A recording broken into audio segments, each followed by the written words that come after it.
Hello guys, स्वागत छ तपाईहरुलाई मेरो टेक नलेज युट्युब च्यानलमा। र आजको यो भिडियोमा म तपाईहरुलाई डुअल फ्रिक्वेन्सी जीपीएस को बारेमा म तपाईहरुलाई एक्सप्लेन गर्नेछु। अनि भिडियोलाई लास्टसम्म हेर्नु होला। अनि भिडियो मन पर्यो भने लाइक अनि सब्स्क्राइब गर्नु होला। अनि तपाईहरु सबैजनाले नेभिगेसन सिस्टम जीपीएस गुगल म्याप्सहरु त युज गरेको छ होला हैन?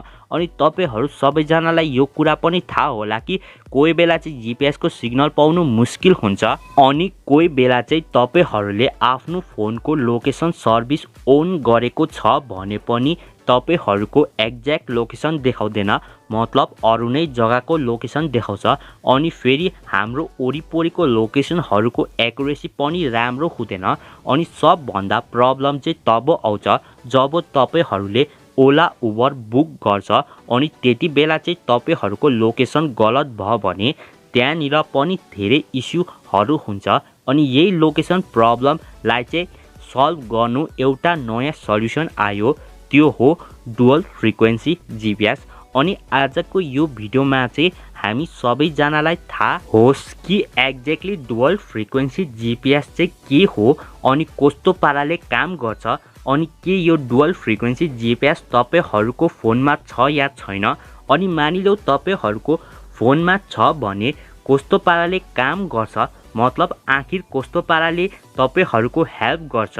अनि अब सबभन्दा पहिला चाहिँ डुअल फ्रिक्वेन्सी जीपीएस चाहिँ कहाँबाट आयो भन्दा फेरि यसलाई चाहिँ सबभन्दा पहिला चाहिँ Xiaomi को Mi 8 फोनमा इन्ट्रोड्युस गरेको थियो, जो चाहिँ 2018 मा लन्च भएको थियो। अनि यो Mi 8 फोनमा चाहिँ Xiaomi ले के इम्प्लिमेन्ट गरेको थियो भन्दा फेरि यो Mi 8 फोनले चाहिँ छिटो भन्दा छिटो जीपीएस को एक्युरेट सिग्नललाई क्याप्चर गर्थ्यो अनि त्यसपछि तपाईहरुको पोजिसनहरुलाई छिटो भन्दा छिटो लक गर्थ्यो अनि यो चाहिँ एक्युरेटली काम गर्थ्यो। अनि अब Xiaomi को Mi 8 मा चाहिँ दुईटा अलग अलग जीपीएस को फ्रिक्वेन्सीहरुलाई युज गरेको थियो, जो चाहिँ दुईटा अलग अलग नेभिगेसन सिस्टमसँग कनेक्ट हुन्थ्यो।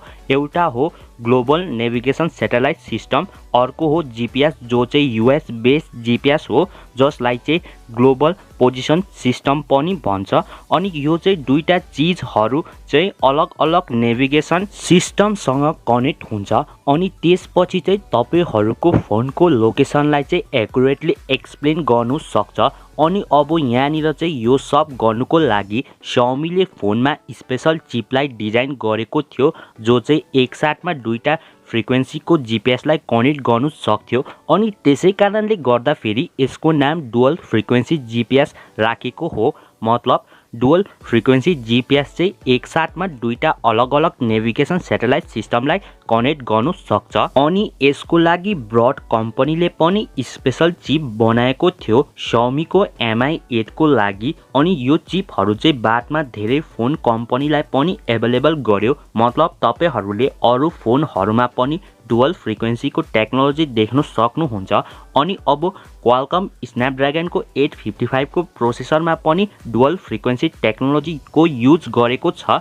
अनि अरु ज्यादातर फोन जो चाहिँ स्न्यापड्रागन 855 भन्दा माथिको प्रोसेसरमा पनि डुअल फ्रिक्वेन्सी टेक्नोलोजीलाई नै इम्प्लिमेन्ट गरेको छ। अनि अब एक्चुअलमा चाहिँ डुअल फ्रिक्वेन्सी जीपीएस को फाइदा चाहिँ के छ, मतलब यसले चाहिँ दुईटा जीपीएस नेभिगेसन सैटेलाइट सिस्टमको टेक्नोलोजीलाई एक साथमा युज गर्नु सक्छ।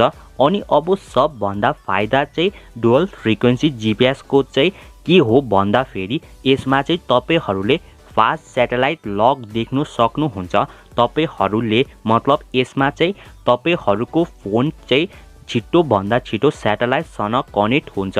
कसरी भन्दा फेरि एउटा जीपीएस को फ्रिक्वेन्सीलाई चाहिँ युज गर्छ सैटेलाइट को लक गर्नुको लागि, अनि अर्को जीपीएस को फ्रिक्वेन्सीलाई चाहिँ युज गर्छ तपाईहरुको फोनको पोजिसन फाइन्ड आउट गर्नुको लागि। अब यहाँनिर चाहिँ तपाईहरुले डुअल फ्रिक्वेन्सी भएको फोनमा जीपीएस अन गर्यो भने चाहिँ तपाईहरुको त्यो फोनको जीपीएस चाहिँ छिटो भन्दा छिटो स्याटेलाइटलाई क्याप्चर गर्छ, मतलब स्याटेलाइटलाई लक गरिन्छ अनि त्यसपछि तपाईहरुको फोनको पोजिसनलाई चाहिँ फाइन्ड आउट गर्छ अनि त्यो तपाईहरुको फोनको पोजिसन चाहिँ धेरै नै एक्युरेट देखाउँछ। अब हामीले एक्युरेसीको कुरा गरौँ भने नर्मल सिग्नल फ्रिक्वेन्सी जीपीएस को एक्युरेसी चाहिँ 16 फिटको हुन्छ, मतलब 5 मिटरको हुन्छ। तर अब डुअल फ्रिक्वेन्सी जीपीएस को एक्युरेसी को कुरा गरौँ भने यसको एक्युरेसी चाहिँ 1 फिट हुन्छ, लगभग 30 सेन्टिमिटरको हुन्छ अनि यो डुअल फ्रिक्वेन्सी जीपीएस चाहिँ धेरै राम्रो हो नर्मल सिंगल फ्रिक्वेन्सी जीपीएस भन्दा फेरि। अनि अब डुअल फ्रिक्वेन्सी जीपीएस चाहिँ कोही बेला तपाईहरु टनल भित्रको बाटो भएर गयो भने पनि त्यहाँनिर पनि डुअल फ्रिक्वेन्सी जीपीएसले तपाईहरुको साथ दिन्छ, किन भन्दा फेरि टनल भित्र पनि डुअल फ्रिक्वेन्सी जीपीएस को सिग्नल रिसेप्सन कम्पेरेटिभली धेरै नै राम्रो हुन्छ। अनि मानिलियो तपाईहरु एउटा जुनै पनि बिल्डिङको इन्डोरको बेसमेन्टमा छ भने त्यहाँनिर पनि तपाईहरुले आफ्नो जीपीएस को पोजिसन युज गर्नु हो भन्दा पनि, मतलब स्याटेलाइटले तपाईहरुको पोजिसनलाई लक गर्नु पनि त्यहाँनिर पनि धेरै राम्रोसँगले काम गर्छ। मतलब एकदमै तपाईहरुले आफ्नो फोनको जीपीएसलाई ट्रस्ट गर्नु थाल्छ अनि त्यसपछि तपाईहरुले एप्स माथि पनि युज गर्छु भन्दा फेरि त्यहाँ पनि युज गर्नु सक्छ। तर अब डुअल फ्रिक्वेन्सी जीपीएस को चाहिँ एउटा डाउन साइड छ। अब डाउन साइड चाहिँ के छ भन्दा फेरि डुअल फ्रिक्वेन्सी जीपीएसले चाहिँ फोनको ज्यादा ब्याट्रीलाई कन्ज्युम गर्छ। कसरी भन्दा फेरि डुअल फ्रिक्वेन्सी जीपीएसले चाहिँ एकसाथमा दुईटा अलग अलग नेभिगेसन सिस्टमसँग कनेक्ट हुन्छ अनि यो चाहिँ एउटा सानो डुअल फ्रिक्वेन्सी जीपीएस को डाउन साइड हो।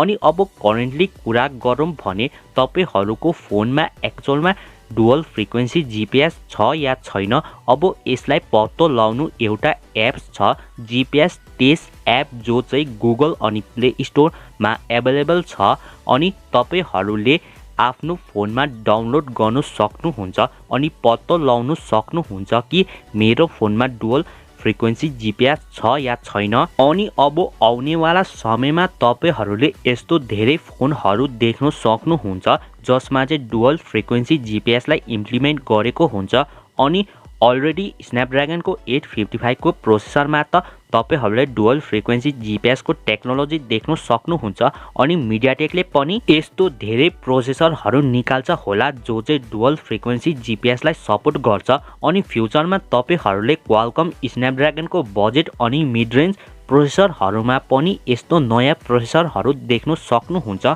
जो चाहिँ डुअल फ्रिक्वेन्सी जीपीएसलाई सपोर्ट गर्छ अनि अब आउनेवाला समयमा यो टेक्नोलोजी वाइड स्प्रेड हुन्छ अनि त्यतिबेला चाहिँ स्मार्टफोन कम्पनीहरुले हाम्रो फोनमा डुअल फ्रिक्वेन्सी जीपीएस को सपोर्ट छ भन्दा फेरि चाहिँ अनि त्यतिबेला चाहिँ तपाईहरुलाई एक्ज्याक्टली थाहा हुन्छ डुअल फ्रिक्वेन्सी जीपीएस को बारेमा अनि तपाईहरुको ओपिनियनमा चाहिँ के छ। मतलब डुअल फ्रिक्वेन्सी जीपीएस एउटा ठूलो फिचर हो अनि के त यो डुअल फ्रिक्वेन्सी जीपीएस तपाईहरुको नयाँ फोनमा हुनुपर्छ?